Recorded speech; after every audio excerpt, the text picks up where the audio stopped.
Howdy, howdy, howdy. So that's a no on multiple podcast episodes a day. I produced episodes 35 and 36 simultaneously, and it sucked. So back to attempting to do one a day. If I succeed, I'll have 52 episodes by November 14th, a week before the podcast's 1-year anniversary. So I will successfully have done 52 episodes, one for every week of the year. And after that, well, then it's time for podcast Season 2. Season 2 won't be any different from Season 1. It'll just be on a different playlist, because 52 videos in a playlist is a lot.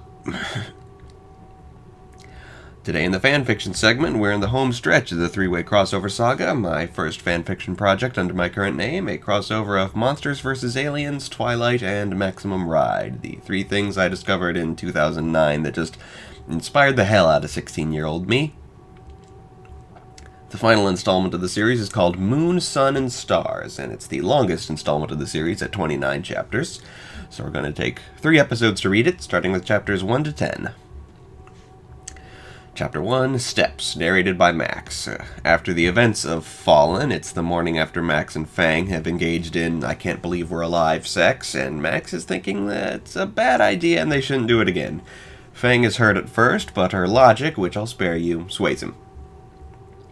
Chapter 2, Bayou, narrated by Link. The Modesto monsters, along with the newest member of their family, Aluchi, just cruise around a Louisiana bayou for no reason, just for a few bayou jokes.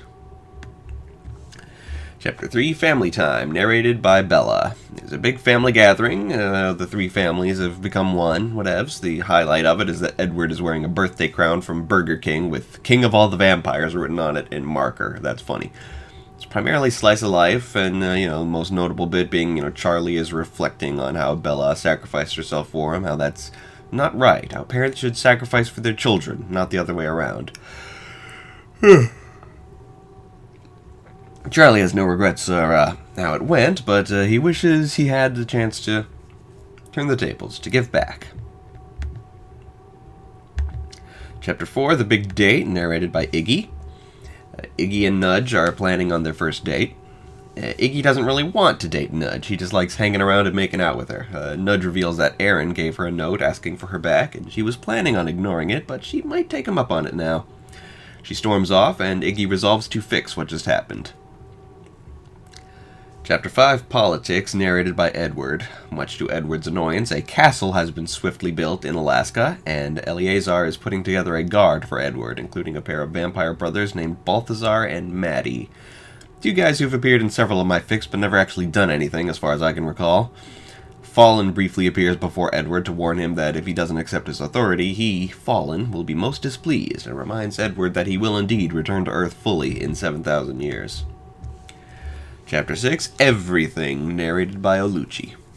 Aluchi is with Seth. He has taken her on a vacation to Niagara Falls, and she wants to see everything. She asks to run away and see the world, and Seth tells her no, because that's not what she needs right now. See, I like that. I feel like I'm one of the only people who's ever understood Twilight's concept of imprinting, and I demonstrated it very well right there, if I do say so myself. I don't know. I don't want to get into it. Chapter 7, Jealousy, narrated by Nudge. Nudge meets with Aaron and loudly stages a reunion with him in order to make Iggy jealous. Iggy quickly sees through the ruse and comes out of hiding, and he and Nudge confess their love for one another. Aaron is ticked off and leaves, and Iggy and Nudge wait a moment out of respect for him before planning a date. Chapter 8, Rebellion, narrated by Susan. Susan and Doc are concerned that Aluchi might be becoming rebellious already after having been adopted only a short time ago, and she's unreasonably happy to see Aluchi when she comes home from school. The main purpose of the chapter is that Susan is drinking some cherry vanilla cream soda, my favorite, while Link is watching a comedian on TV, presumably Larry the Cable Guy, going by what the joke was, who says, "I'm happier than Ginormicus gynecologist right about now," causing Susan to do a spit take all over Link. I don't care who you are, that's funny right there. Chapter 9, Depression, narrated by Renesmee.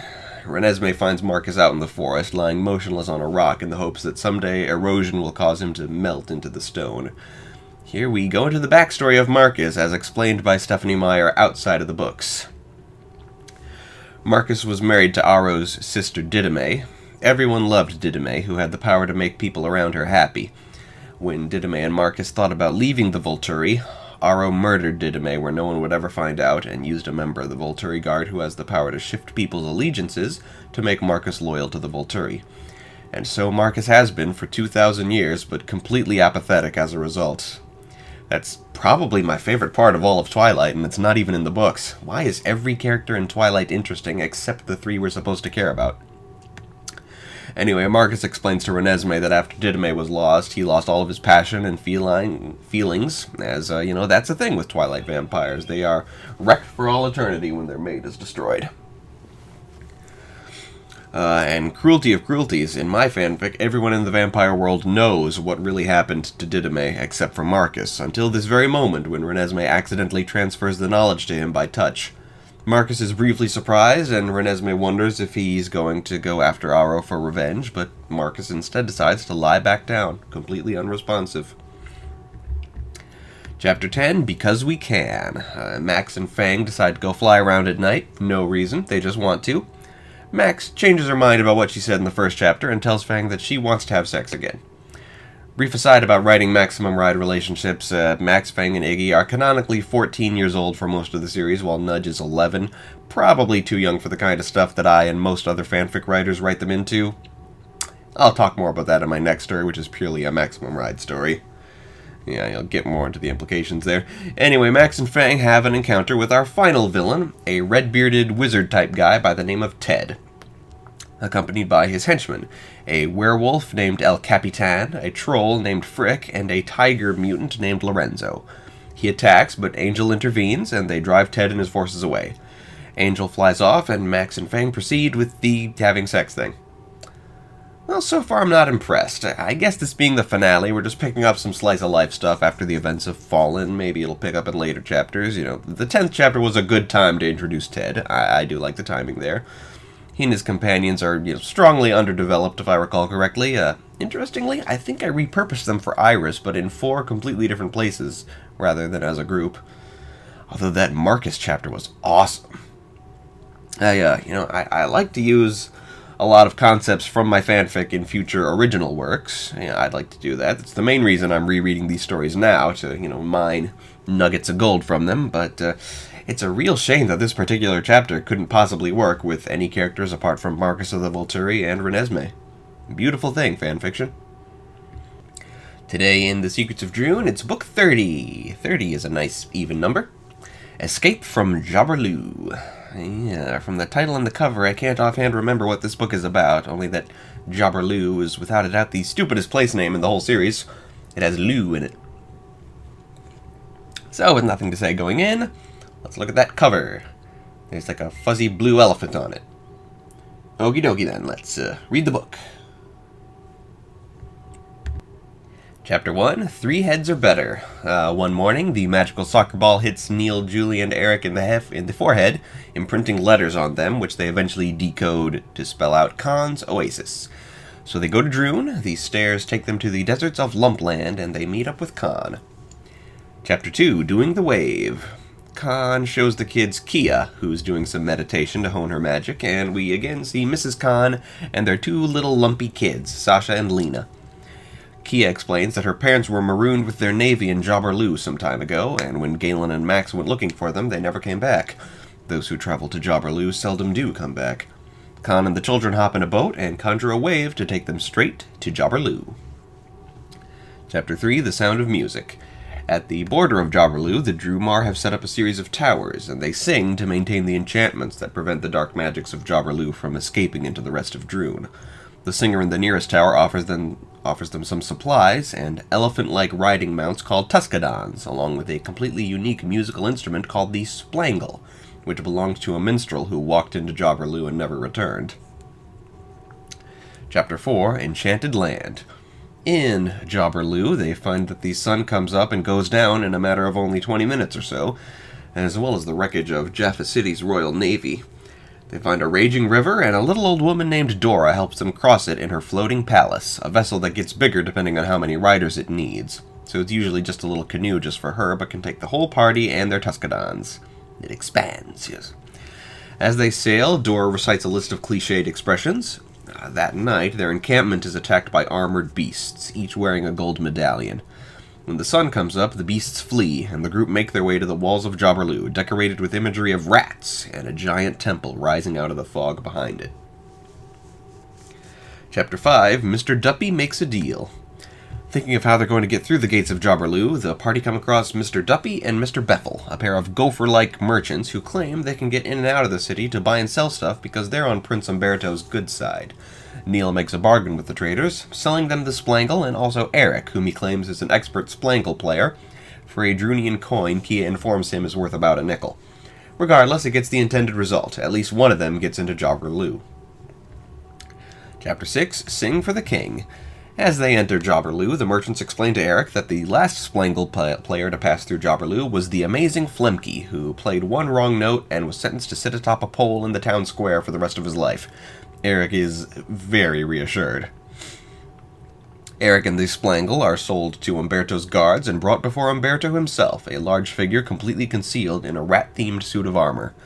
When Eric proves unable to play the splangle, Umberto brings forth his pet monster, Glock, a gargantuan spider. Eric sees that Umberto is controlling Glock through the medallion he wears, and also realizes by looking in Glock's eyes that Glock is a shape-shifted and mind-controlled Max, while Umberto's two bodyguards are likewise King Zello and Queen Relna. Umberto declares that tomorrow at his coronation, Glock will fight an army of gladiators, and Eric had better compose an original song about Umberto by then and play it over the battle. Eric is left alone in the palace. Chapter 7, Beasts of Bronze. Eric explores the empty streets of Pesh and offers the amazing Flemke a glass of water. In return, Flemke helps him scale the walls to get back outside the city and meet back up with his friends. Meanwhile, Umberto steps outside the city and turns several rats into the armored beasts from before, sending them to destroy the Drumars towers. With the door's help and a whole lot of rope, the heroes stop the beasts before they can reach the towers. At sunrise, the beasts turn back into rats, and the gang climb a tree to get back into Jabar-Loo. Chapter 8, Behind the Little Red Door. The crew search the palace for the little red door behind which resides the jeweler who is designing the crown that will turn Umberto into the Rat King. Behind the door, the jeweler turns out to be none other than Hob the Imp. Hob learned his mask-making skill here in Jabar-Loo and has gotten in over his head, being forced to design magic junk for Umberto, a spirit of darkness whom Salamandra banished from the upper world to Droon many centuries ago. Chapter 9, Rat King. Hob makes new masks to help the heroes infiltrate, turning Neil, Julie, and Khan into gladiators, but not under Umberto's control. As it turns out, Umberto's gladiators are tiny because he wants Glock to slaughter them. Meantime, Kia will pose as Eric's splangle tuner so the pair of them can be close to Umberto and prevent him being crowned. When the stars align, Umberto removes his helmet, revealing him to be nothing but shadow, and places the rat crown on his head. Chapter 10, Thorns. Eric uses the splangle to freeze time, all time except for himself and Dora, who enters the arena and takes Salamandra's staff from Hob. As it turns out, Dora was Salamandra all the while. Salamandra has lived 5,000 years of the past and future, and knows Eric and his friends are key to securing Droon's future. Salamandra offers Eric a deal, and he accepts.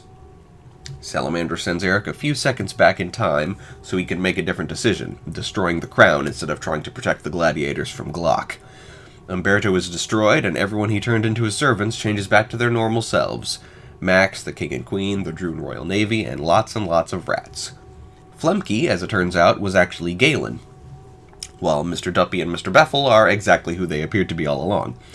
The Droon ships are magically repaired and sail away. Soon it'll be time to face Ko again. Eric ascends the stairs, knowing that the deal he made with Salamandra means his wizard powers are gone forever. So yeah, this is a fun and intrigue-filled installment. Kind of filler, but I dig it. I didn't remember from the title which one this was, but yeah, all the stuff in this book was really fun and memorable, and lots of one-shot characters to talk about, so guest stars. Let's start with Khan's children, Sasha and Lena. Kind of running out of normal voice actors, but I thought a pair of kids would be well voiced by Katie Lee and Arya Curzon. Big fan of theirs, especially from the audio drama Adventures in Odyssey. I was an Odyssey fan for almost my entire life until they did an anti-LGBT story arc, which I stopped listening to as soon as I realized that's what it was, and I haven't listened to the show since. They lost a customer with that story arc, and I hope I'm not the only one.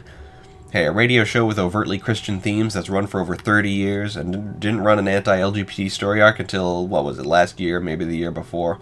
By that point, I was actually admiring their restraint in never having run a story that I objected to, but once they gave in, yeah, totally ditched them. But hey, all the episodes before that one are really inspiring stories that I've always loved, and Katie Lee and Aria Curzon give very good performances in it. Whatever. For the Drumar Singer in the Tower, I love Josh Groban, and I thought it would be a great place to stick a cameo of him. That would be real funny. Have him do the oolaloo thing in his beautiful voice. I'd like that. My original casting idea for Dora would have been June Foray. Not the only time I've cast her in a live-action project. I really enjoyed the idea of centenarian June Foray breaking into live-action. Sadly, she passed away a couple years ago, just barely shy of turning 100, so I think I just have Natty play Dora. Normally, I'd want to get a different actor so the disguise can be a disguise that fools the audience, but I don't want to try to replace June Foray. She was the greatest living voice actress for over 70 years, so instead I'll basically remove her role from the story. For Mr. Duppy and Mr. Beffel, I would give the roles to voice actors John DiMaggio and James Arnold Taylor. DiMaggio basically doing his normal voice, Taylor kind of doing a Fred Flintstone impression. That's just the kind of vibe I get from these two weirdos. For Prince Umberto, well, I considered him a puppet character since he's an empty suit of armor, and my original voice cast choice was David Ogden Stiers, a favorite voice in Disney films. But Stiers passed away some time ago, so I figured I'd bring back Mark Hamill. I got rid of him as Galen, so I'll bring him back into the show in some capacity. And for the amazing Flemke, I thought it would be a fun cameo for Seth Green. One disappointing thought I had about converting the show to animation would be that I couldn't count Seth Green among the cast, since Flemke doesn't have any dialogue, but on this read-through I realized I was mistaken. Flemke does in fact have a line, so maybe we can bring in Seth Green for that one line anyway. Keys and Kingdoms segment. You know, today is Halloween, or it was when I wrote this, not when I'm recording it. I'm so damn slow. There was a moment when my schedule aligned in just such a perfect way that I'd be covering Hocus Pocus and The Nightmare Before Christmas on Halloween, which would have been just fucking perfect. But I haven't been moving that fast. I'll be talking about those films at a later date. 7 and 8 days from now, if I manage to frickin' do one episode a day like I'm trying to. Today it's the year 1988, the final year of the Bronze Age. Our first film today is Who Framed Roger Rabbit, a Touchstone feature, but a Touchstone feature everyone knows was made by Disney. Presumably Disney didn't take credit for it because they didn't want the Disney characters featured to overshadow the characters from other animation companies, and there are quite a few of those because, above all else, this is a movie about animation. While the following year's The Little Mermaid is credited with kickstarting the Renaissance age of animation, this film is what reminded the world that animation is awesome, and allowed the Renaissance to happen. I watched this movie fairly recently while babysitting Arami, and she appreciated the technical aspect but found the story boring. She actually didn't want to finish the film at one point. But she did. I guess she'd give it a middling grade. Not great. Well, she's wrong. This film is exceptional. The 1940s noir atmosphere is set early, along with the air of cartoons from the same era. The animation is incredibly smooth and fluid. You know, Arami and I talked about just how incredible it looks and wondered if maybe it has twice the frame rate of a normal cartoon in order to mesh better with the live action. I don't know. Anyway, they establish fairly early on the rules of the universe, that cartoon characters, known as toons, exist, and cartoons are live-action films that they star in. As in the original novel, there are a lot of parallels of human-toon segregation that mirrors the 1940s segregation of black people, who at the time could only be respected as entertainers. I don't know. It's just a background detail of the premise, really, and I don't like any racial allegory where humans in the allegory serve as a stand-in for white people in reality. That creates the wrong idea in my mind. But that's not the point of the film. The point of the film is the amazing care it puts into having the cartoon characters interact with the live-action world around them. If an object a toon handles is from the real world, it will be moved around the set with practical effects. I mentioned in the very first episode of the podcast that toons is used as a slur against natives in the Keys and Kingdoms world, and yeah, native discrimination took a lot from what this film shows. The difference being in this film, a toon is any cartoon character, most of whom are anthropomorphic animals, but include the likes of talking cars, lampposts, shoes, even humans. I think the original Roger Rabbit novel, which has very little in common with the film, implied that some entertainers, such as the Three Stooges, were toons who could pass for human, which I suddenly realized is another nice bit of racial allegory, but again, in Keys and Kingdoms, natives, they're just anthro-animals. Just trying to set the rules as far as the differences between the Keys and Kingdoms world and its inspirations. I really got to work on that harder, developing the K&K world. I think I'll get there once I really start writing with Kingdom Butts, but I've been neglecting that. I'll tackle it more thoroughly once I get to Kingdom Hearts in the collection. Regardless, let's get the plot going.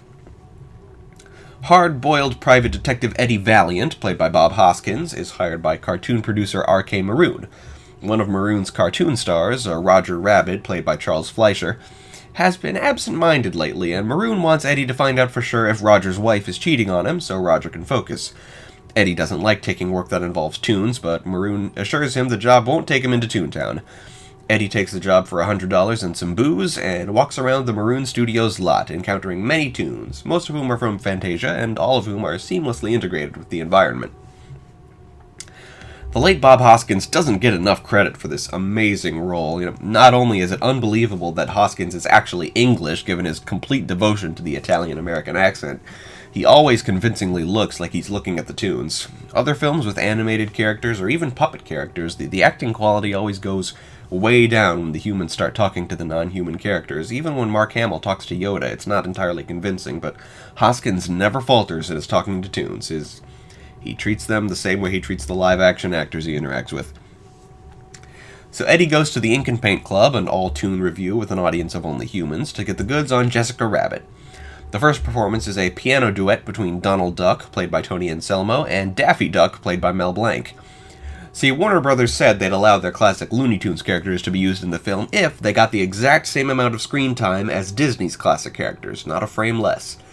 To make that easy, they just had Donald and Daffy share a scene together, as do Mickey Mouse and Bugs Bunny later on. This, of all things, was one of Mel Blanc's very last performances as his multitude of Looney Tunes characters. At the review, Eddie meets Marvin Acme, the guy who owns the cartoon icon of the Acme Corporation, as well as Toontown, for some reason. He also runs into his old friend Betty Boop, played by Mae Questel, the same actress who actually played her in the 40s. That's commitment. As Betty herself says in the film, she's still got it. Boop boop be doop. Ah! And here we meet Jessica Rabbit, who we discover is a rabbit only by marriage, a sex bomb of a human toon, played by Kathleen Turner. She regularly tops the list of sexiest cartoon characters of all time, and she's okay, I guess. I find her personality so aggressively sexual that it kind of turns me off, which is paradoxical, I know. And her outfit, hair, and makeup are great, but the design of her body is just so odd. Even the way her breasts bounce up when they should go down, and vice versa, doesn't do it for me. I feel like it'd be better if they bounced normally. Basically, everything that's carefully calculated to make Jessica the sexiest cartoon character of all time, I find unsexy. I'm unashamed of my attraction to artistic depictions of women, but on the other hand, I'm pretty picky of exactly how those characters are drawn. I guess what I have to keep in mind is that the true sexiest cartoon characters of all time, the princesses of the Disney Renaissance, hadn't been invented yet. They were released the following year. It'll be great to finally get there. So much of what makes Disney was in the Renaissance, and so much of the actual purpose of this collection, the Keys and Kingdoms thing, will no doubt be found in the frames of those films and their expanded universes where applicable. Anyway, Eddie takes pictures of Jessica seemingly having an affair with Acme, and Roger is distraught. We haven't actually seen much of Roger in the film so far, and we still won't for a little while longer.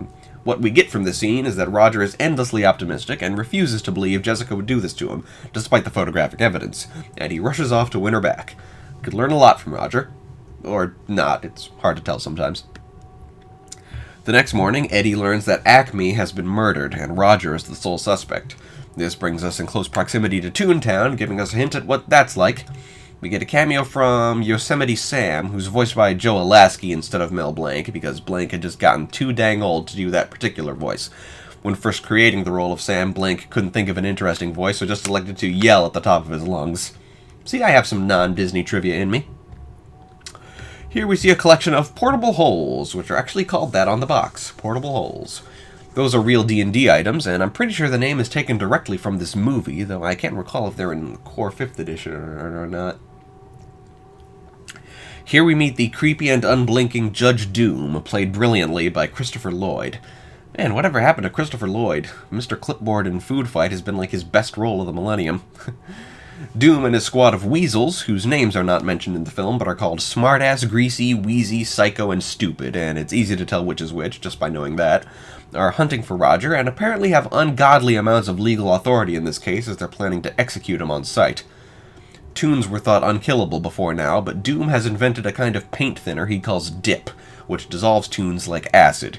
He demonstrates on an innocent little shoe in a scene that many call unnecessarily horrifying. Now, natives in Keezed Kingdoms are killed in the same way as you kill a human, and indeed, in D&D, nothing is unkillable, but the dip is such a ubiquitous piece of this film's lore, I simply have to implement it somehow, some equivalent to it. Eddie learns that the papers say Acme left no will, but realizes that Acme's will is in fact visible in the pictures he took. Eddie is just about to forget that he ever learned this and go back to his normal, miserable life when he discovers Roger has made his way into his apartment, begging Eddie to clear his name. Now, Roger indicates that he's bound by the laws of cartoon writing at all times. Even when he's not on set, he can't help but invoke classic gags, like storming off into the closet instead of the exit. That would be a very interesting character flaw. The weasels show up, and Eddie has every intention of turning Roger in, but for some reason, keeps him hidden, even though Roger has cuffed himself to Eddie. Eddie goes to get some help from his friend Dolores to get the cuffs off. Roger slips out of the cuffs at a comedic moment, and Eddie's like, "You could have done that at any time," and Roger replies, "Not at any time, only when it was funny." I guess Toons are bards.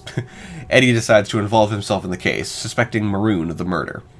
After what was clearly a deleted scene, Eddie finds Jessica in his office, wanting him to help find Roger, revealing that Maroon forced her to stage the affair with Acme to save Roger's career.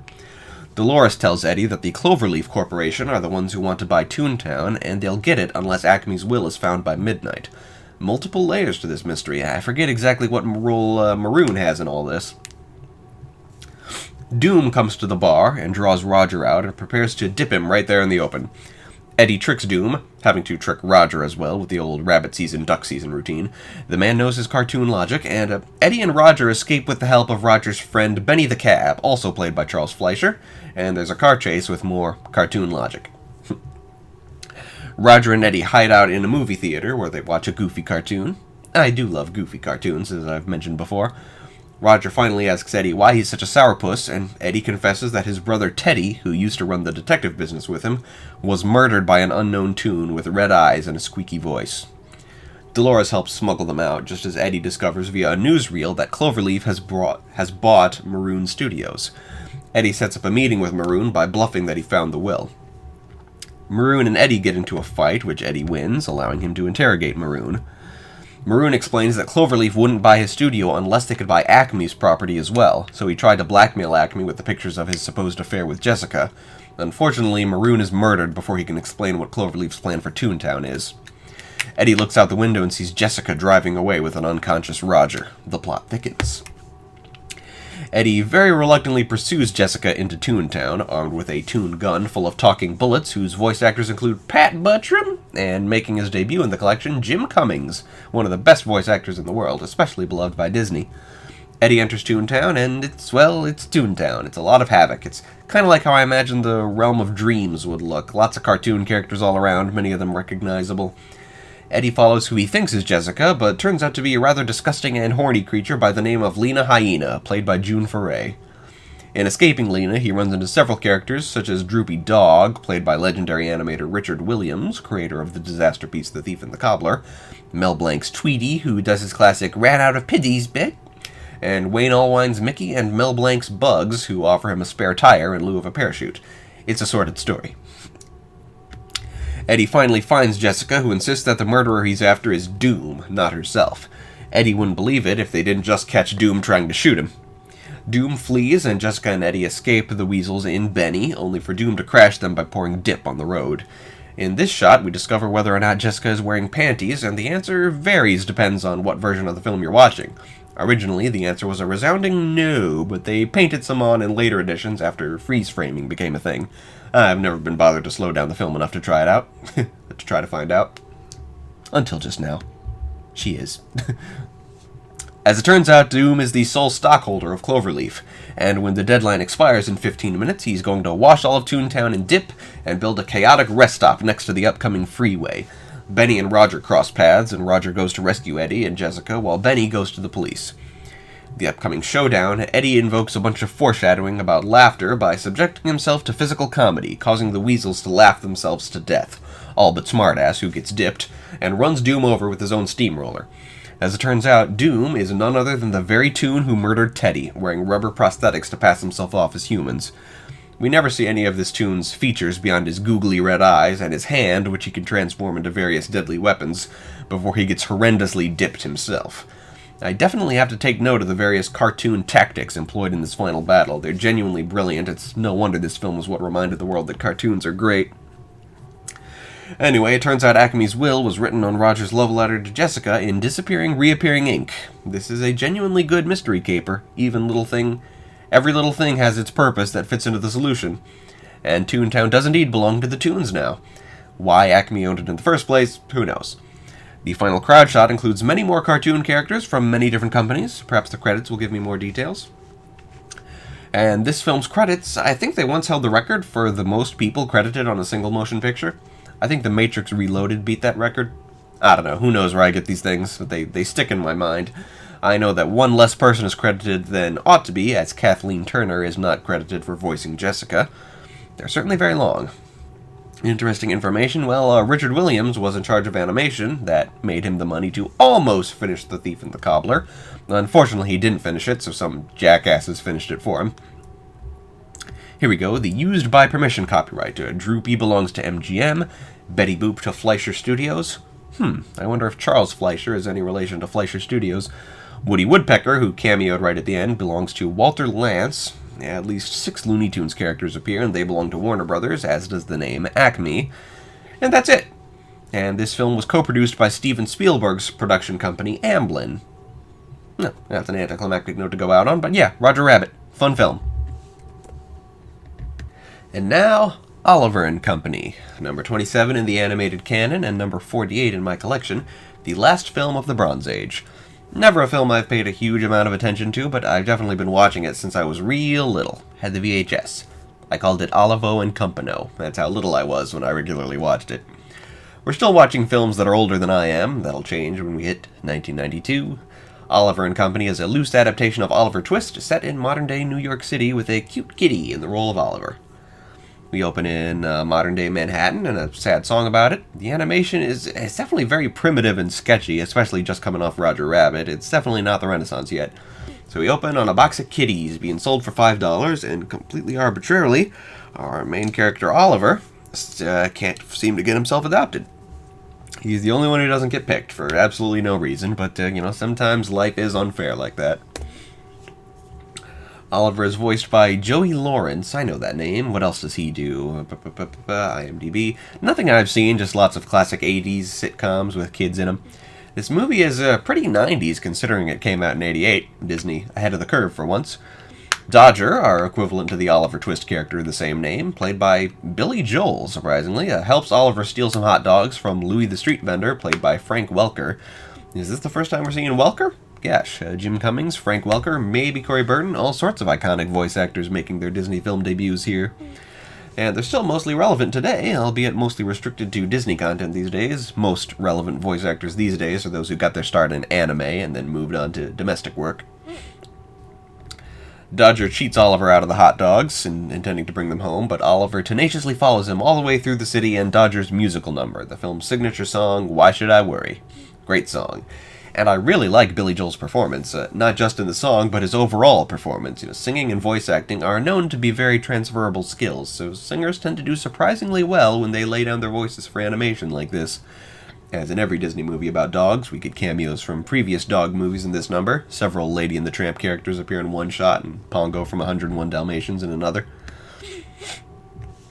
Dodger lives in a houseboat with an assortment of other dogs. Tita the Chihuahua, played by Cheech Marin. Francis the Bulldog, played by Roscoe Lee Brown, Einstein, the Great Dane, and Rita, who is, I think, an Irish setter. Interesting how a bunch of street dogs are all purebred, all except Dodger. Dodger's just kind of a generic mutt. Dodger tells his compatriots the story about how he hustled the hot dogs, but Oliver has managed to follow him all the way there. And here we get another of the handful of characters taken directly from Oliver Twist, the human leader of their gang, Fagin, played by Dom DeLuise. The final character straight out of the books is Sykes, the loan shark to whom Fagin owes lots of money. While Sykes warns Fagin he has 3 days left to pay his debt, his Dobermans, Roscoe and DeSoto, menace Fagin's dogs. Francis hurls this zinger at the two. Isn't it dangerous to use one's entire vocabulary in a single sentence? That used to be one of my favorite insults. I'd forgotten about that one. Oliver gives DeSoto a good scratch across the nose, and the dogs defend Oliver from the Doberman's retribution.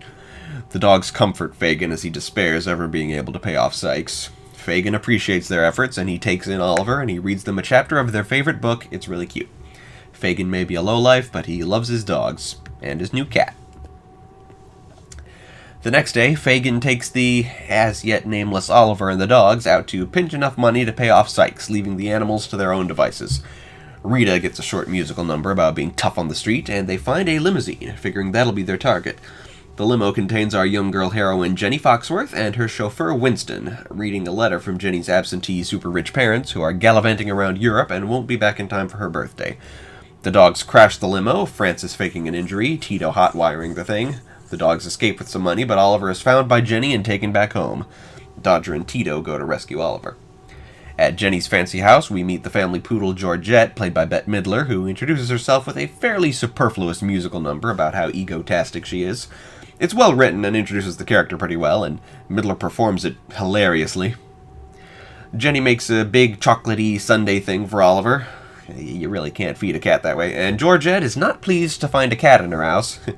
I didn't realize before that I have pretty much every one of Georgette's lines memorized. She's just such a ham, Midler overacting her heart out and the animators keeping pace. While Fagin attempts to pawn some junk, the dogs make a plan to spring Oliver from the fancy house. Jenny sings a little song for Oliver, during which he receives his name and a collar. I noticed this film does a bit more experimenting with camera work than I've seen from traditional animation thus far. That would be a highlight of the Renaissance, implementing CGI to dazzle audiences more than animation ever could before.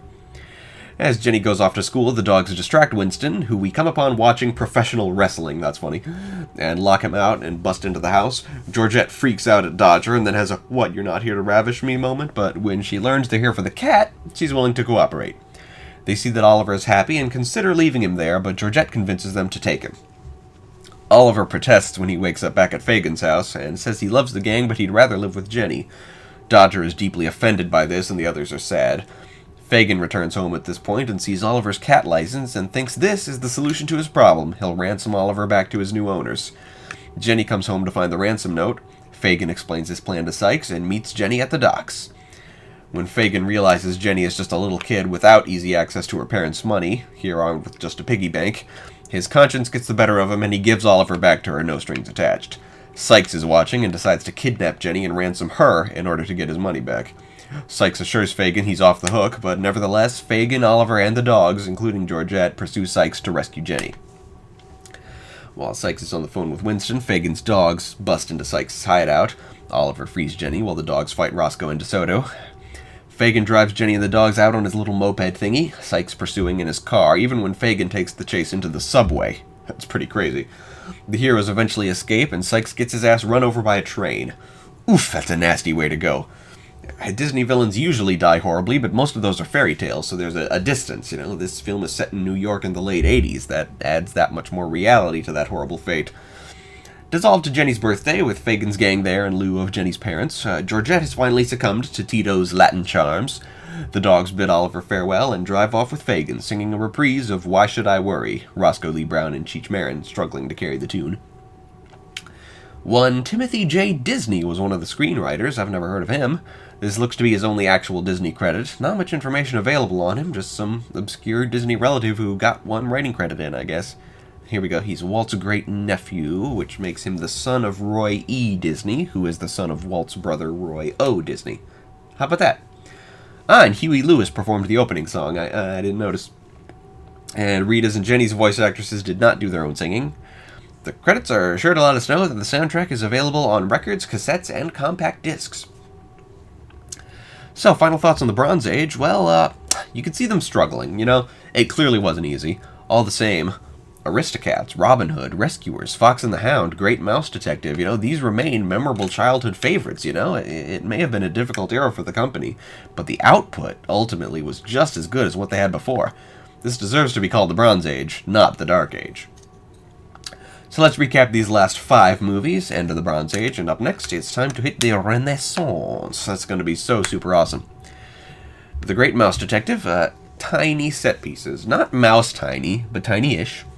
The Mishka underbelly of human society. Mishka equivalents of lizards and possibly bats. Don't want to restrict it to just mice and bugs. The appearance of an octopus definitely is something to tuck away in the old brain. Mishka fan service, robot doubles of people, James Bond death traps, flying vehicles, easier to invent if you're very small, clock tower action set piece. Flight of the Navigator, mysterious time warps. I dig that. Turned out to be caused by faster-than-light travel, might implement that. Seamless, silvery, shape-shifting spaceships. Zeppelins of speculative reality-ness. Assortments of alien life forms, including a flying squirrel thingy like the Puckmarin. A computer absorbing human knowledge, leading to it becoming a wisecracker. That's an interesting element, I guess.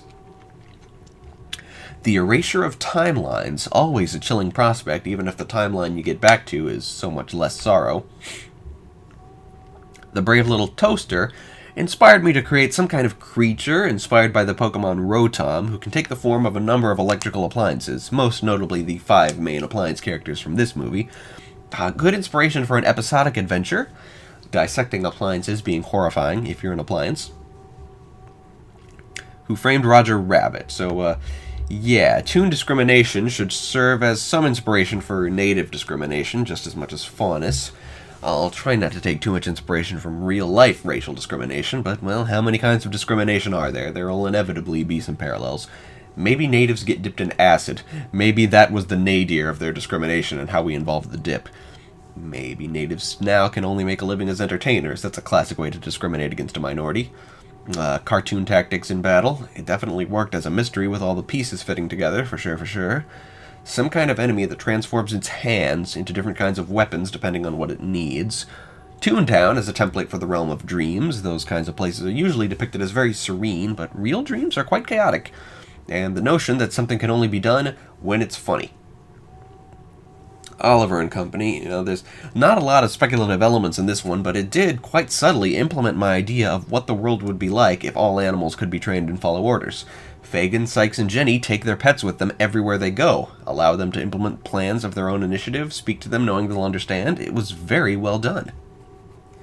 And now, a snappy conclusion to today's episode. Yeah.